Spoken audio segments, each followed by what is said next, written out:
programa de hoy. The golden age of America begins right now.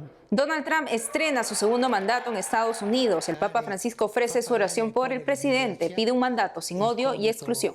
De lo equilibrio.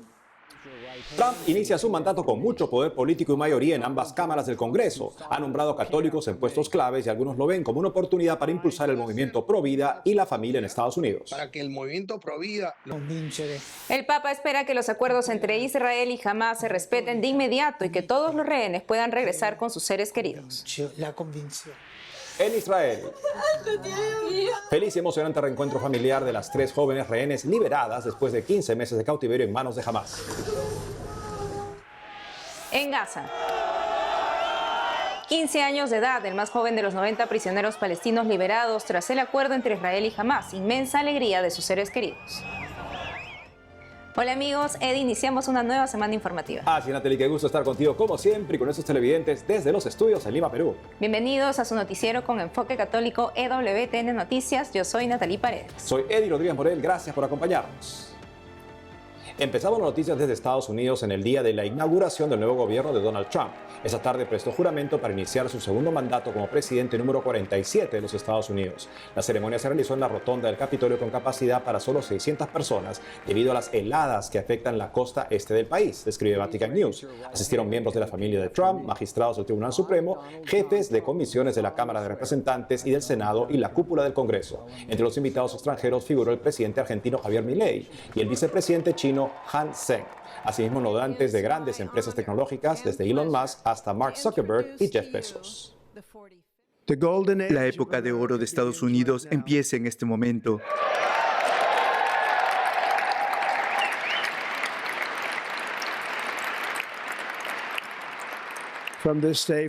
Desde hoy nuestra nación volverá a ser respetada. Mi reciente elección es un mandato para revertir completa y totalmente una traición horrible y todas estas muchas traiciones que han tenido lugar y devolverle a la gente su fe, su riqueza, su democracia y de hecho su libertad. America first.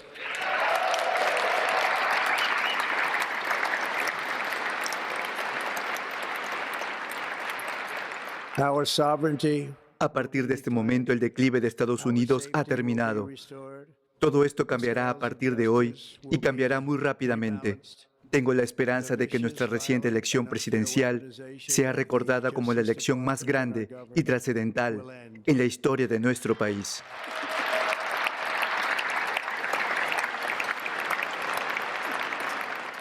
En la víspera, el Papa Francisco fue consultado sobre sus expectativas durante el gobierno de Donald Trump en lo que se refiere a sus anunciadas deportaciones masivas de inmigrantes ilegales. Escuchemos lo que dijo en una entrevista del programa ¿Cómo está el clima?, de la televisión italiana.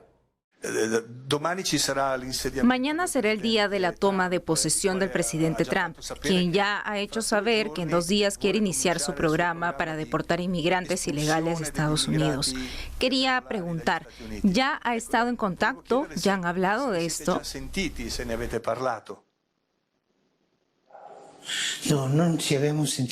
No hemos hablado. Vino aquí una vez cuando era presidente, pero no nos escuchamos.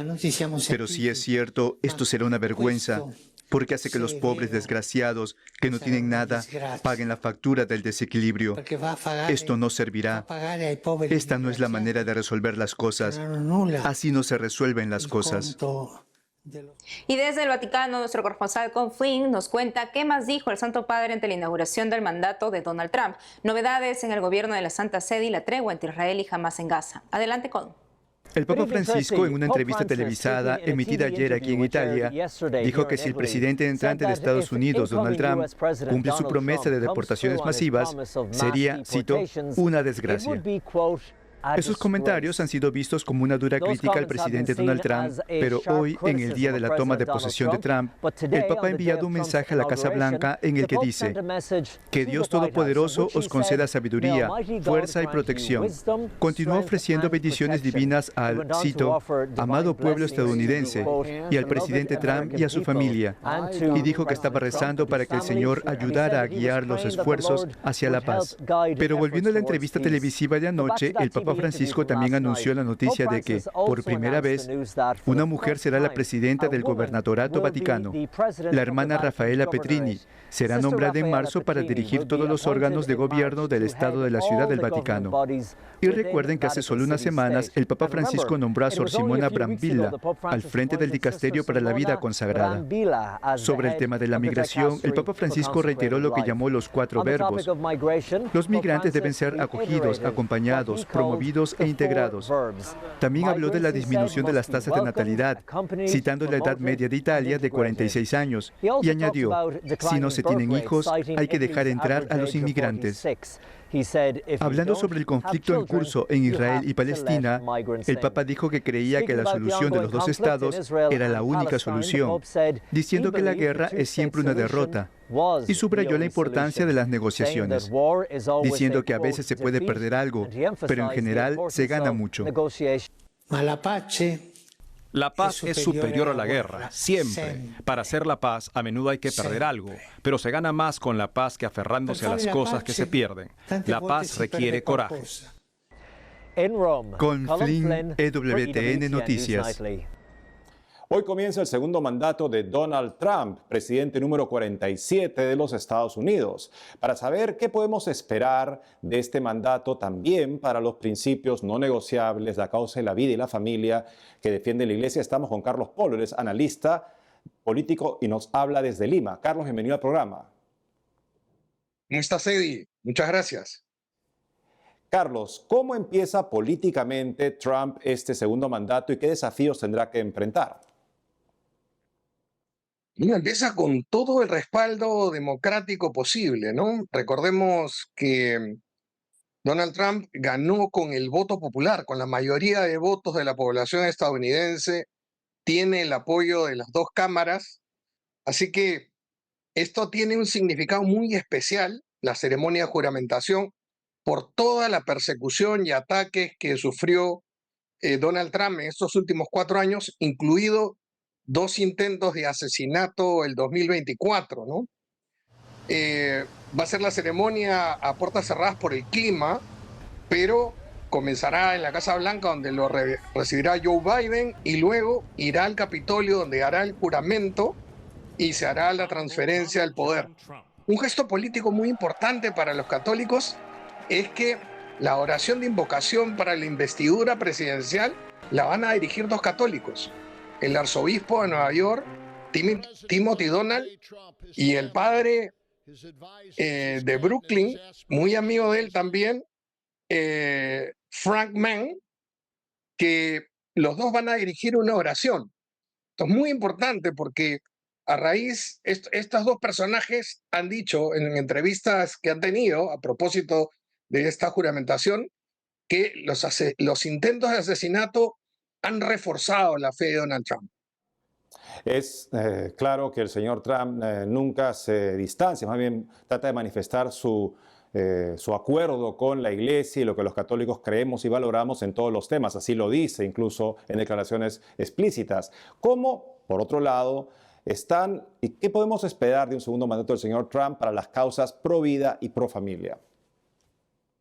Mira, eso es lo mejor, porque ya ha anunciado Donald Trump, hubo una ceremonia previa de poco más festiva, donde estuvo con Village People, haciendo esa canción que lo hizo tan famosa en la campaña, bailando en un ambiente de alegría, y él ha anunciado que va a dar 100 medidas, va a ser un shock legislativo, y va a reformar todos los puntos flacos y todo lo que el pueblo reclamaba a Joe Biden, que ha mantenido la economía y la situación social y política de Estados Unidos en zozobra estos últimos 4 años.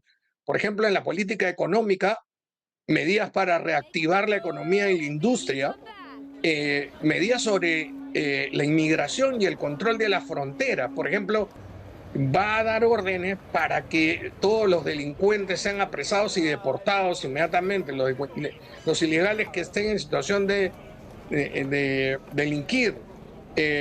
También va a reforzar la política contra China, tanto comercial como cultural. Fíjate que TikTok, que tenía una influencia nociva, sobre todo en los jóvenes estadounidenses, ya ha sido demandado por la Corte para que venda el 50% de sus acciones, y si no, la cerrarán, por lo menos en Estados Unidos. Pero en el tema particular de la vida de la familia, pues ahí viene lo mejor para nosotros, ¿no? Porque va a prohibir el adoctrinamiento de género en las escuelas. Ya anunció antes de que va a prohibir que los hombres biológicos compitan en los deportes con las mujeres. En la educación va a promover que los hijos reciban una educación que esté acorde con los principios de los padres. Es decir, todas aquellas cosas que sabíamos que eran escandalosas y se estaban permitiendo a este nivel moral contra la vida de la familia, la persecución de los prohibidas por el fiscal de la nación por razones ideológicas. Bueno, esto va a ser una oportunidad para que el movimiento Provida, los católicos en particular, colaboremos, tomemos la esfera pública en primera persona de forma proactiva, porque las condiciones van a ser favorables para que nosotros nos ayudemos a nosotros mismos, y creo que Donald Trump va a ser un buen aliado. Es muy importante que tengamos, como dices muy bien, Carlos, agenda propia, pro vida y pro familia, para que sea una realidad política que, por supuesto, una persona con una mente e inteligencia política quiera también respaldar y promover. Carlos Polo, analista político, gracias por haber estado con nosotros el día de hoy. Gracias a ti, Eddie. Y mientras migrantes indocumentados temen el inicio del mandato de Donald Trump, otros en situación legal no olvidan sus raíces y su fe en Jesucristo. En la fiesta del Señor de Esquipulas, veamos una historia de guatemaltecos en Estados Unidos. Niños guatemaltecos, hijos de familia migrante, se apresuran para entrar al templo. Dentro, guatemaltecos adultos residentes en Minnesota portan a su santo patrono, el Cristo Negro de Esquipulas. A pesar de la distancia, sienten en esta devoción un pedacito de su tierra. Para nosotros es un orgullo tener al Cristo aquí en nuestra parroquia Santa María, y es tener como un pedacito de Guatemala aquí en esta iglesia. Es una imagen que realmente es hecho en Esquipulas, es una réplica del Cristo Negro de allá. Los guatemaltecos buscan compartir en esta tierra que los acoge lo mejor de su cultura y fe. Por ello organizaron en estos días un festival al ritmo de la tradicional marimba. María vino hasta aquí con su esposo usando los atuendos típicos de Guatemala. Ambos quieren transmitir estos valores a sus 4 hijos. Tienen su casa propia cerca del templo. Que nosotros las mujeres nos vestimos así en Guatemala, que es nuestro municipio de Ixchihuán, y pues eso representamos a nuestro país. Desde allá, de nuestro país, Guatemala, de Esquipulas, vino para acá como nosotros, como inmigrante, le trajimos, así como nosotros pasamos, así viene el Cristo Negro de Esquipulas, tomó avión, fronteras, pasó fronteras como nosotros. La imagen original del Cristo Moreno se encuentra en Esquipulas, ciudad fronteriza de Guatemala con Honduras. Se calcula que desde Centroamérica hasta Nuevo México hay unas 300 iglesias donde se venera a esta advocación. Su fiesta es cada 15 de enero. Hacemos una pausa y al volver, guerra en Tierra Santa. Las jóvenes israelíes liberadas y los presos palestinos excarcelados celebran su libertad con sus familias. Además, 3 jóvenes israelíes liberadas por 90 presos palestinos. Experto en geopolítica nos explica qué se debe esa disparidad entre los números de liberados entre una parte y la otra. Regresamos con más noticias con Enfoque Católico. Dirigimos nuestra mirada hacia Tierra Santa, donde este domingo empezó a ejecutarse el acuerdo entre el gobierno de Israel y los terroristas de Hamás para un cese al fuego y liberación de rehenes israelíes y presos palestinos. Veamos los momentos en que 3 jóvenes israelíes regresaron con sus familias.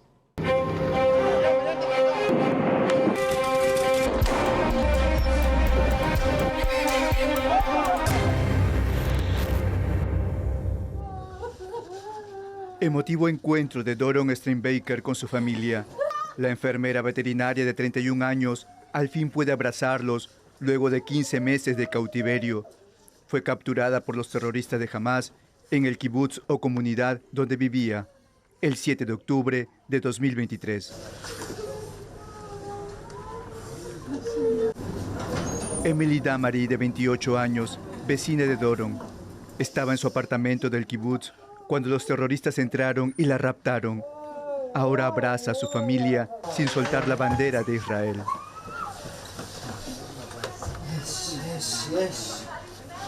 La tercera rehén liberada es Romy Gonen, de 24 años de edad. Fue secuestrada durante el Festival de Música, el día del atentado de Hamas. Las tres fueron entregadas al gobierno de Israel el domingo 19 de enero, día en que inició el alto al fuego entre Israel y Hamas. Pero antes tuvieron que pasar por otro momento de tensión. Los carros que las transportaban pasaron por las calles de Gaza. Una multitud descontrolada se aglomeró ante las camionetas. Varios gazatíes grababan el histórico momento. Los terroristas de Hamas, encapuchados, armados y portando banderas verdes, buscaban abrirles paso. En la frontera, las tres rehenes salieron de un carro de la Cruz Roja. Fueron recibidas por militares israelíes. Mientras tanto, sus compatriotas en Tel Aviv seguían paso a paso el acontecimiento. Al enterarse que ya estaban camino a casa, aplaudieron y gritaron de felicidad. De acuerdo al director del Hospital Infantil Safra y jefe del equipo de recuperación de los rehenes, Itai Pesach, la condición de las rehenes liberadas es estable, pero su estado clínico seguirá siendo monitoreado. Ahora conozcamos cómo se desarrolló la liberación de los 90 prisioneros palestinos liberados tras el acuerdo de tregua entre Israel y Hamas. 15 años tiene el menor de ellos. Miles recibieron con algarabía a los 90 prisioneros palestinos liberados el domingo último por Israel en Cisjordania.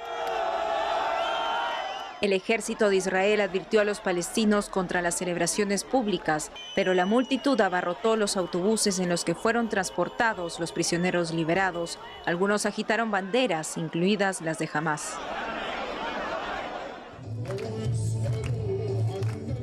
Dunia Maruf Shtayed, de 20 años, fue arrestada por las fuerzas israelíes en julio del año pasado. La acusaron de incitación contra Israel tras una publicación en las redes sociales. Celebra su libertad. Mi sentimiento es francamente indescriptible. Me siento como si estuviera en un sueño o en una pesadilla. No sé qué es. Es una sensación hermosa, pero al mismo tiempo tengo un nudo en la garganta, porque salimos y había mucha sangre de gazatíes. Eso es lo primero. El precio no es pequeño, ya se pagó antes. Otras 3 palestinas liberadas afirmaron a Associated Press que las condiciones en la prisión israelí son muy difíciles y caóticas. Pidieron la liberación de todos los presos palestinos. Hay resentimientos. En primer lugar, el sentimiento de libertad, y agradecemos a todos por esta libertad. Y por otro lado, el dolor por la pérdida de un gran número de mártires. Este es el doble sentimiento que vivimos. La situación en la prisión es muy difícil y deseamos la libertad para los prisioneros y las presas. Hoy en día, las necesidades básicas de la vida en prisión son casi inexistentes. Hoy en día, los presos, tanto hombres como mujeres, sufren una privación total de derechos básicos, como comida, artículos de limpieza y artículos esenciales. Los presos no tienen ropa adecuada. La situación en prisión es caótica y es necesario centrarse en las condiciones dentro de la prisión y el sufrimiento de los presos. La próxima liberación de rehenes y prisioneros está prevista para el sábado próximo.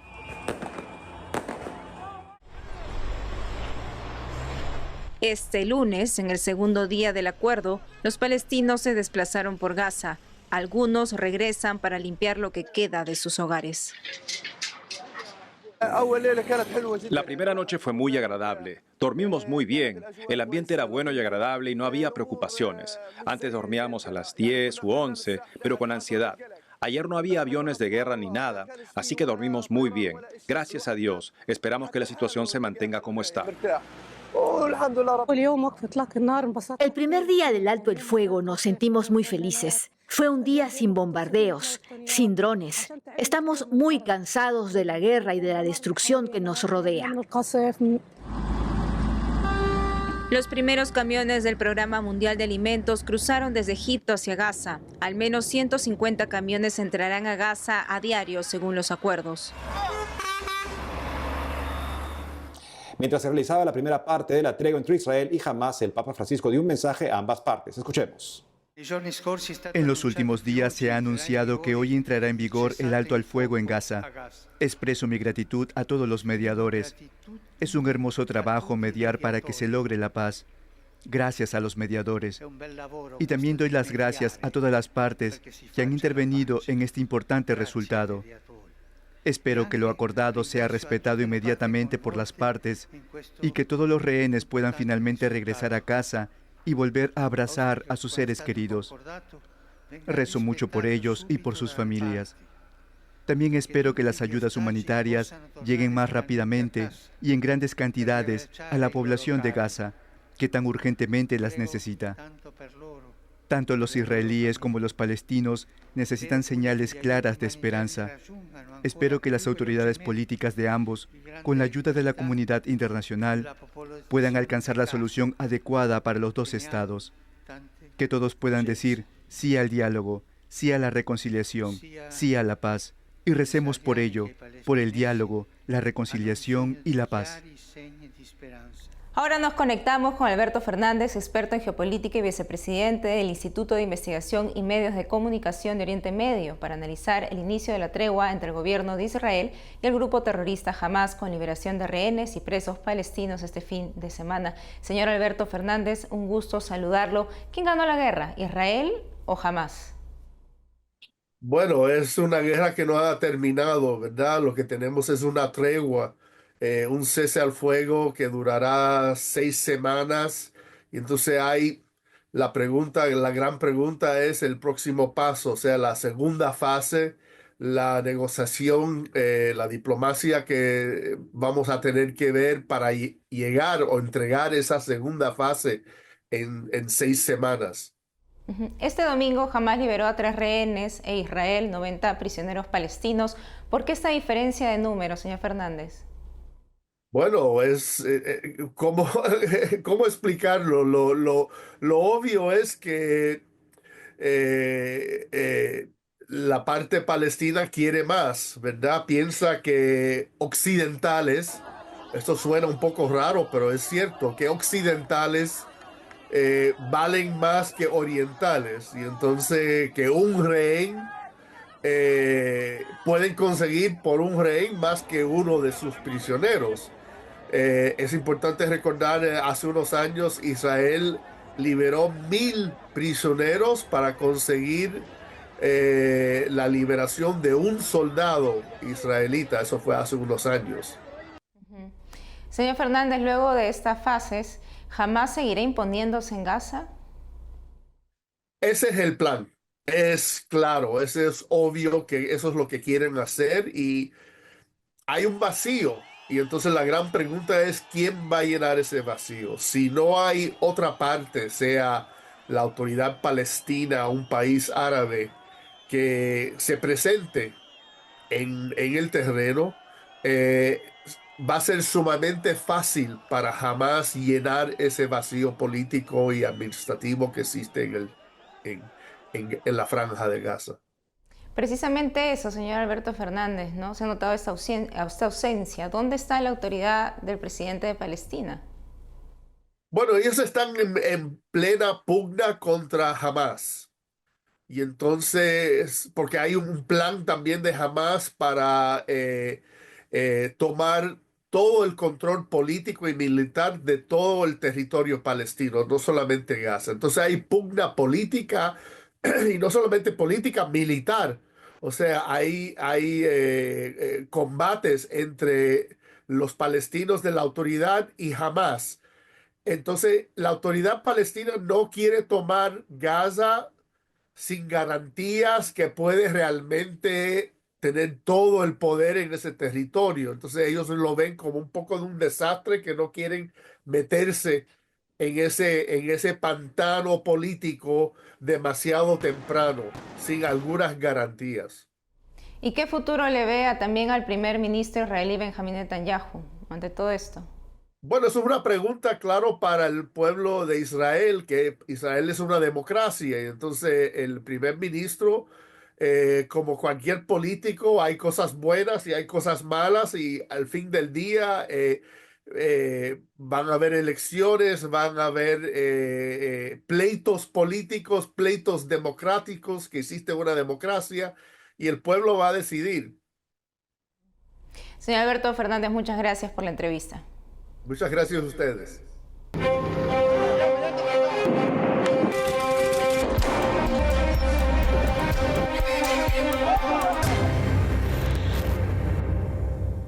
Dirigimos nuestra atención hacia Cuba para escuchar testimonios de una parte de los presos políticos excarcelados esta semana por el gobierno comunista. La iglesia local y desde el Vaticano, con el Papa Francisco y San Juan Pablo II, siempre pidieron por la libertad de inocentes puestos en prisión. Veamos.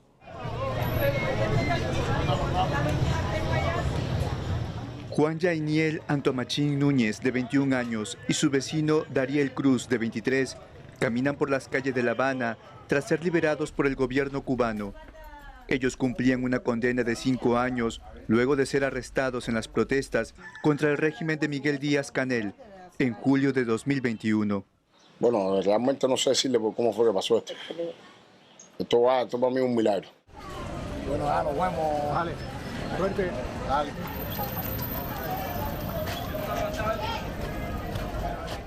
Entre los excarcelados también está José Daniel Ferrer, de 54 años, fundador de la Unión Patriótica de Cuba, organización disidente.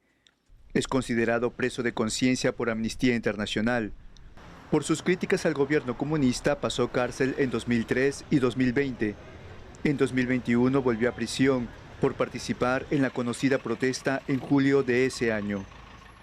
Acabo de ser encarcelado, pero más que encarcelado me acaban de expulsar de la prisión de Malverde en Santiago de Cuba porque me negué a aceptar la libertad condicional. Yo solo acepto libertad total porque no he cometido ningún delito.